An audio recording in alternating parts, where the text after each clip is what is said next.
আজ আমরা টোপোসিটের ইন্টারপ্রিটেশন শুরু করব। টোপোসিট ম্যাপ, সেখানে প্রথমে একটা ইন্ট্রোডাকশন লিখতে হয়। ইন্ট্রোডাকশনের প্রথমেই লিখতে হয় টোপোসিট নাম্বার কত, সেটা হচ্ছে এই টোপোসিটের 73E/2। তারপরে এর এক্সটেনশন লিখতে হয়। এক্সটেনশনটা হচ্ছে কত ডিগ্রি উত্তর থেকে কত ডিগ্রি উত্তর এবং কত ডিগ্রি পূর্ব থেকে কত ডিগ্রি পূর্ব। এখানে 23°30' থেকে 23°45' উত্তর গোলার্ধে এবং 85° পূর্ব থেকে 85°15' পূর্ব পর্যন্ত এই এক্সটেনশনে এই টোপোসিটটা অবস্থিত। তো এই টোপোসিটটা কোন জায়গার? নেক্সট আসবে, এটা আমরা দেখতেই পাচ্ছি ওপরে বিহার রাজ্যের টোপোসিট।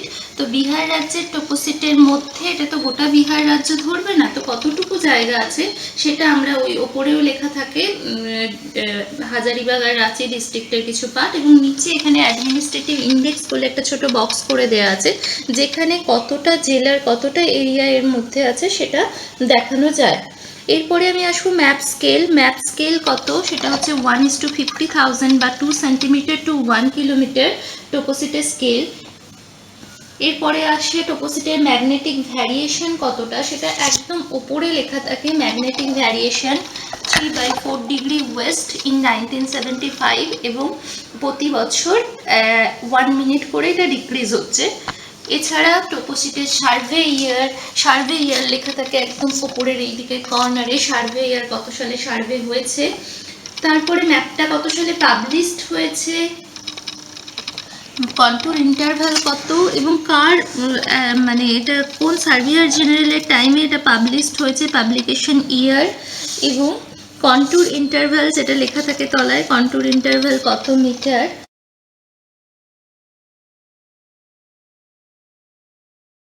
আর একটা জিনিস যেটা আমাদের ক্যালকুলেট করতে হয় সেটা হচ্ছে ম্যাপের এরিয়াটা কত, এটা কতটা এরিয়া নিয়ে গঠিত হয়েছে। তো এরিয়া নিয়ে আমি কি করে এরিয়াটা বের করব?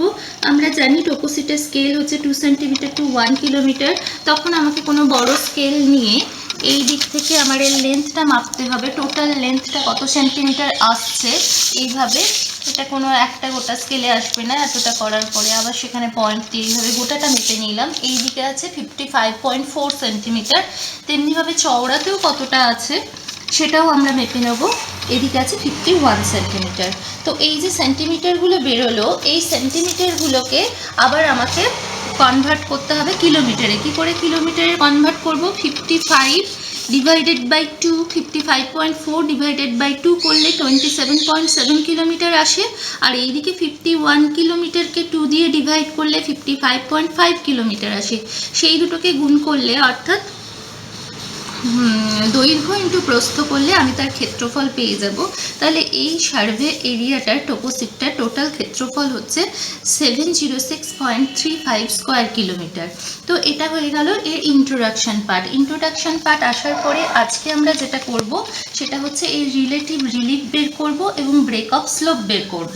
রিলেটিভ রিলিফ কি করে বের করব? রিলেটিভ রিলিফ বের করার আগে আমরা এখানে একবার দেখে নিই ম্যাপটা ভালো করে। ম্যাপের গ্রিড নিয়ে আমি বলেছিলাম, ওপরে লেখা আছে ABC, A1 2 3।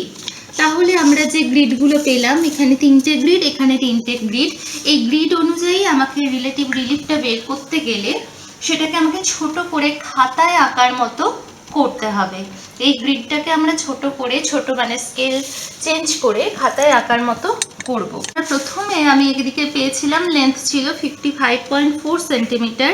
55.4 সেন্টিমিটারকে আমি ট্রান্সফার করে নিয়েছি, একটা স্কেল ধরে নিয়েছি। Scale of the representation of toposheet equal to 2 kilometre to 1 centimetre. তাহলে যদি 2 কিলোমিটার 1 সেন্টিমিটারে দেখাই, তাহলে আমার এদিকের লেন্থ ছিল, মানে লম্বায় দৈর্ঘ্য বরাবর লেন্থ ছিল 27.7। সেটাকে 2 দিয়ে ডিভাইড করলে আসে 13.8। তাহলে দৈর্ঘ্য বরাবর আমি পেয়েছিলাম 13.85 সেন্টিমিটার। এখানে আমি একটা স্কেল বসালাম বা সেট স্কোয়ার বসালাম, যেখান থেকে 13.85 সেন্টিমিটার আমি লেন্থটা নিয়ে নেব। তো এর জন্য আমি এদিকে সেট স্কোয়ারে বসালাম। তাহলে এদিকে 13.85, এখানে 90 ডিগ্রি হয়ে গেল, সোজা লাইন হয়ে গেল। এখানে 13.85 নিয়ে নিলাম। তারপরে এই দিকে আমি একটা দাগ নিয়ে নিলাম। দাগ নিয়ে নেওয়ার পরে এটাকে 12.75 সেন্টিমিটার স্কেল বসিয়ে টেনে নিলাম। এখানে এটা টেনে নেওয়ার পরে আমাকে যেটা করতে হবে, তাহলে আমি এই দুটো লাইন পেয়ে গেলাম। এই দুটো লাইন পেয়ে যাওয়ার পরে আমি আবার এইটার সাথে প্যারালাল করে বসিয়ে, এই লাইনের সাথে প্যারালাল করে বসিয়ে উপরের দাগটা নিয়ে নিলাম, আবার এই দিকের দাগটা নিয়ে নিলাম। তো এটাকে আমাকে তিনটে ডিভিশন করতে হবে ইকুয়াল, এটাকে আমাকে তিনটে ডিভিশন করতে হবে ইকুয়াল। যেরকম করে আমরা লিনিয়ার স্কেল আঁকতাম সেইভাবে এখান থেকে 45 ডিগ্রি অ্যাঙ্গেল করে এটাকে তিনটে সমান ডিভিশনে ভাগ করে নিয়ে লাস্ট পয়েন্টগুলো যোগ করে লাস্ট পয়েন্টটায় সেট স্কোয়ার বসিয়ে এইভাবে বসালাম। এখানে 90 ডিগ্রি হলো। এবার পয়েন্টগুলো যেখানে ছিল সেই বরাবর আমি এখানে দাগ টেনে নিলাম, এখানে দাগ টেনে নিলাম। তাহলে আমার এই 12.75 সেন্টিমিটার লাইনটা সমান তিনটে ভাগে ভাগ হয়ে গেল। সেম এই দিকেও আমি 13.85 সেন্টিমিটারেও আমি অ্যাঙ্গেল করে নিয়ে তিনটে ভাগে ভাগ করে নিয়ে এই রেখাটাকেও সমান তিনটে ভাগে ভাগ করে নিয়েছি। তাহলে আমি যে বক্সটা তৈরি করলাম সেই বক্সটার স্কেল হয়ে গেল 2 কিলোমিটার ইকুয়াল টু 1 সেন্টিমিটার। এরপরে এই বক্সটা হয়ে যাওয়ার পরে আমাকে করতে হবে প্রত্যেকটা গ্রিড, টোপোশিটের প্রত্যেকটা গ্রিড দেখে নিয়ে সেখানে হাইয়েস্ট এবং লোয়েস্ট যে উচ্চতা রয়েছে সেইগুলোকে ক্যালকুলেট করতে হবে।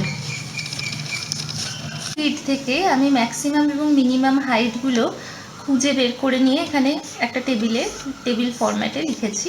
এবার রিলেটিভ রিলিফ বের করব। রিলেটিভ রিলিফ মানে হচ্ছে হাইয়েস্ট আর লোয়েস্টের বিয়োগফল।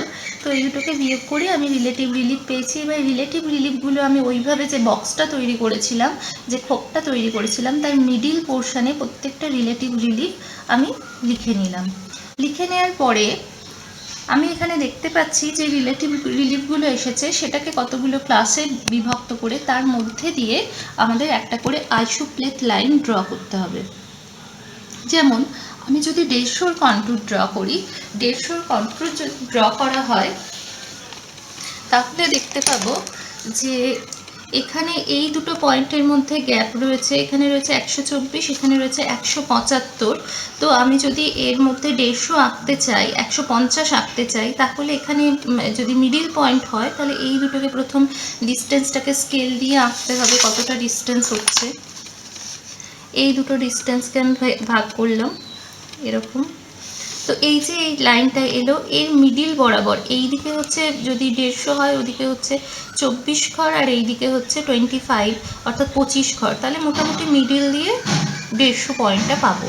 এদিকেও সেম এইভাবে লাইন টেনে নিয়ে, দুটোর মাঝে লাইন টেনে নিয়ে এটা যতটা গ্যাপ হবে, যত সেন্টিমিটার হবে, এই দুটো বড়টার থেকে ছোটটা বিয়োগ করে যে ডিভিশনটা বেরোবে সেটা হচ্ছে এইটার লেন্থ। এবং আমার যত প্রয়োজন 150 আমার প্রয়োজন, সেক্ষেত্রে 150 কোথায় হবে সেটা এই জায়গায় বসাতে হবে। যেমন এদিকে যদি 150 হয় 179, 179, তার এদিকে হচ্ছে 124, তার মানে এটা এরকম জায়গা দিয়ে মোটামুটি যাবে। এইভাবে লাইনটা চলে যাবে। এইভাবে লাইনগুলো টানতে হবে। তো আমরা কত কত লাইন টানবো এইখানে আমরা দেখছি সবচেয়ে হাইয়েস্ট আছে 346 আর সবচেয়ে লোয়েস্ট আছে 124। তাহলে আমরা এখান দিয়ে 4টে বা 5টা লাইন টানতে পারি। লাইনগুলো কিভাবে টানবো, এই ছবিটায় আমরা লাইনগুলো কমপ্লিট করে টেনেছি। এখানে হচ্ছে 150, 200, 250, 300 এরকম করে আমি কতগুলো জোন বের করে নিয়েছি গোটা জায়গাটার। এই জোনগুলো খেয়াল করে দেখলে আমরা দেখব এই জায়গায় ছিল 346, অর্থাৎ এই যে এই ডার্ক কালারটা দিয়ে দেখিয়েছি এইখানে রিলেটিভ রিলিফের মান সবচেয়ে বেশি। রিলেটিভ রিলিফ মানে হচ্ছে সর্বোচ্চ এবং সর্বনিম্নর মধ্যে পার্থক্য। সর্বোচ্চ এবং সর্বনিম্নর মধ্যে পার্থক্য যেখানে সবচেয়ে বেশি হবে সেই জায়গাটাকে আমরা বলতে পারি যে এখানে ব্যবচ্ছিন্নতার মাত্রা সবচেয়ে বেশি হয়েছে। এবং যে জায়গায় এই ব্যবচ্ছিন্নতার মাত্রা কম, অর্থাৎ সর্বোচ্চ ও সর্বনিম্নর মধ্যে পার্থক্য সবচেয়ে কম, সেই জায়গায় আমরা বলতে পারি যে রিলেটিভ রিলিফ অনেক কম আছে, অর্থাৎ ব্যবচ্ছিন্নতা এখানে খুব বেশি নেই। তো এইভাবে আমরা এটাকে ক্যাটেগরিক্যালি ভাগ করে ফেলতে পারি রিলেটিভ রিলিফ দিয়ে, এবং এর সম্পর্কে লিখতে পারি যে কোন জায়গায় কত উচ্চতা ছিল এবং তার ভিত্তিতে আমি এটাকে এতগুলো জোনে ভাগ করেছি। এই জোনে সর্বোচ্চ, এই জোনে সর্বনিম্ন আপেক্ষিক উচ্চতা দেখা যাচ্ছে। এটার পরে আমরা যেটা করেছি, নর্মালি একটা ব্রেক অফ স্লোপ তৈরি করেছি। ব্রেক অফ স্লোপ হচ্ছে ভূমির যে ঢালটা রয়েছে সেই ঢালের একটা যে কন্টিনিউটি থাকে সেটা কোনো জায়গায় ব্রেক হয়েছে। তো আমরা এখানে পেয়েছি এই জায়গায় ডাইসেকশন, অর্থাৎ এই জায়গায় ব্যবচ্ছিন্নতার মাত্রা সবচেয়ে বেশি, কারণ এখানে উঁচু নিচুর মধ্যে পার্থক্য বেশি। নর্মালি কি করা হয়, ব্রেক অফ লাইন টানতে গেলে আমাদের সর্বোচ্চ এবং সর্বনিম্ন স্থানের মধ্যে থেকে, মানে নিয়ম হচ্ছে সর্বোচ্চ এবং সর্বনিম্ন স্থানটাকে যোগ করে সেই জায়গার ভেতর দিয়ে, অর্থাৎ এখানে ছিল আমার এই গ্রিডে এসেছে 755, এই গ্রিডে এসেছে 360। এখানে আমরা টেবিলটা দেখলে ভালো করে বুঝতে পারবো।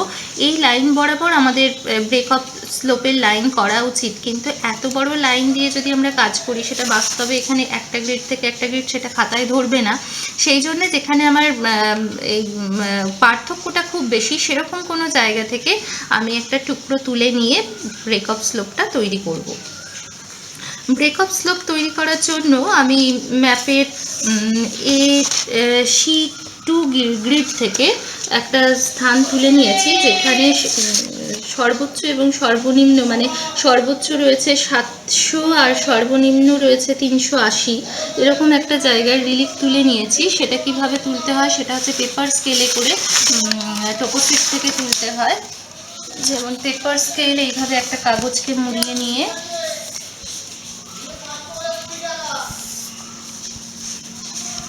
একটা লাইন বরাবর রাখতে হয়। সেটা প্রথম আমি যতটা বড় লাইনটা করব সেটাকে মার্ক করে দিতে হয় AB করে। AB লাইনটা নিয়ে নিলাম। এবার এই লাইনে যে কন্ট্যুর ভ্যালুগুলো রয়েছে, যেমন এখানে একটা আছে, সেই কন্ট্যুর ভ্যালুগুলোকে আগে মার্ক করতে হয়।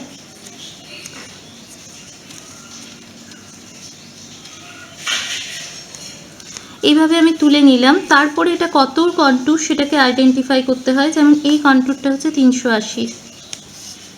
এই কন্ট্যুরের মান অনেক সময় লেখা থাকে, যেমন এই ক্ষেত্রে লেখা আছে ভেতরে 400, এবং 20 যেহেতু ইন্টারভ্যাল, 400, 500, 600 যেগুলো 100-র ঘরে ঘরে থাকে সেইগুলো একটু ডার্ক কালারের হয়। যেমন এখানে 400-র লাইন গেছে, তাহলে এটা 400। এখানে গেছে 500-র লাইন, আবার এখানে আমরা একটা 500-র লাইন পাচ্ছি।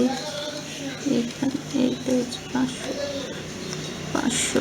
তাহলে আমরা এই যে 400 আর 500, তাহলে এই যে এই লাইনগুলো, এটা 420, 440, 460, 480 এরকম করে বাড়তে বাড়তে যাবে।